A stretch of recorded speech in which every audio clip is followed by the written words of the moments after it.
I have been with VSA for a long time. And so I have been privileged to work on creating a lot of our curriculum and teach a lot of our curriculum. And I truly believe that we have a fantastic program. So I'm going to go through our kindergarten through grade 2, and then I'll get to 3 to 8.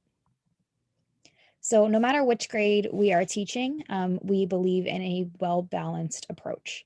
So we make sure that students not only know how to write, but they understand phonics, vocabulary, and grammar, along with reading in order to be wonderful writers. So we make sure that we don't just focus on one aspect of literacy, but all of the aspects together. In phonics, in kindergarten, we start obviously with the alphabet and then move on to more difficult letter concepts. In first grade and second grade, we are working with more difficult vowel sounds and digraphs, and we're really making sure that we cover the breadth of the different phonic sounds in the English language. And then for grammar, we start early, making sure that students understand how to form sentences, how to be good writers. And we start as early as kindergarten with some concepts about sentences, nouns, verbs, very basic things, moving on to first and second grade where we get to more difficult concepts and parts of speech. And then we have reading comprehension as well, in which we are reading articles, answering questions, and really discussing short text. Since classes are a little bit shorter, but we're still making sure that students are diving into text, talking about things like text features, main idea for nonfiction, and even getting into deeper stories where we're talking about characters, plot, setting, things like that. And then we do go through the writing process with our students. So planning, drafting, revising, editing, all of those important pieces. And that is a focus of our classes in the summer, is making sure that students every single week are getting practice and becoming better writers. And this is just another example of things that we do, taking them through the writing process, really using graphic organizers and making sure that students are very clear on the steps in the writing process. So that was K to 2. We try to make it fun and engaging because we have a good chunk of time with students. We're making sure that we're covering a variety of topics, which helps keep them engaged, keep them moving, and keep them interested.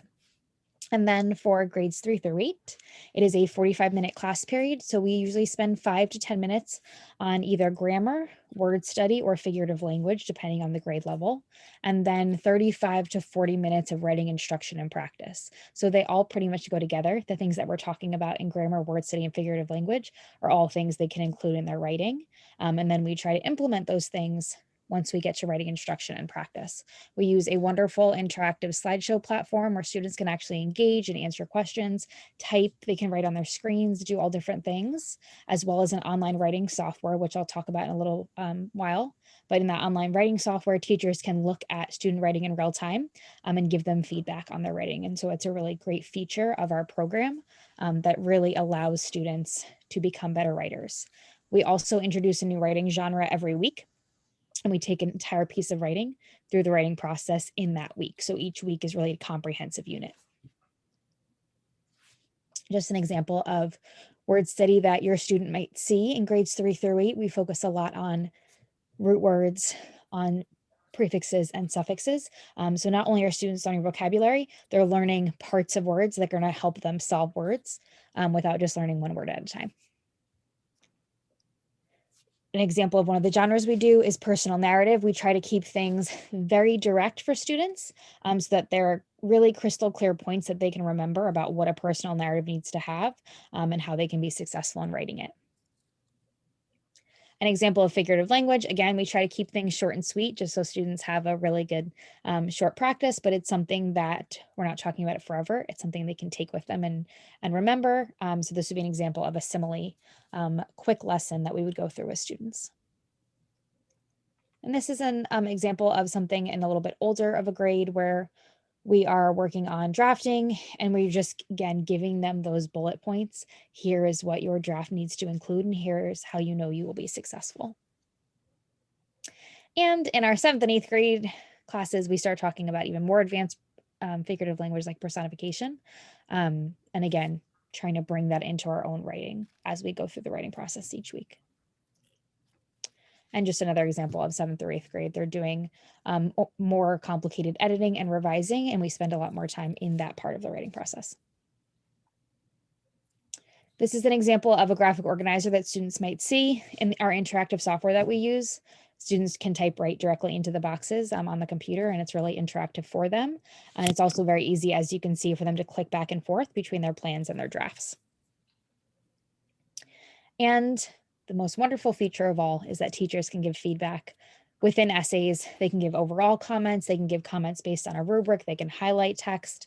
And it's really intuitive and easy for students to understand and easy for them to get feedback from teachers. And these are just some examples of essays that our students have written. Fun Homes from a 3rd grade student.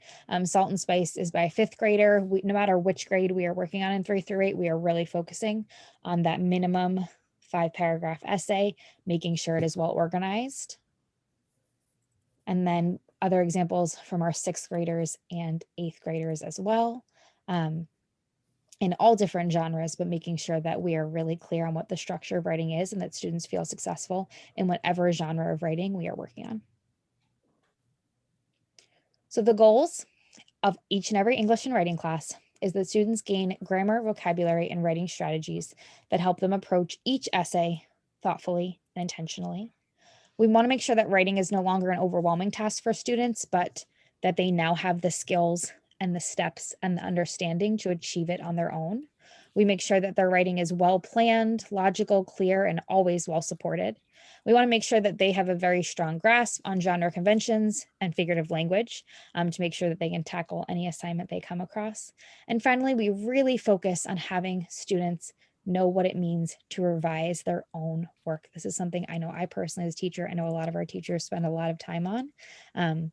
It's great that I can give you feedback, but I want you to be able to do that for yourself. So it's definitely a skill that we focus on and make sure that our writers are able to do.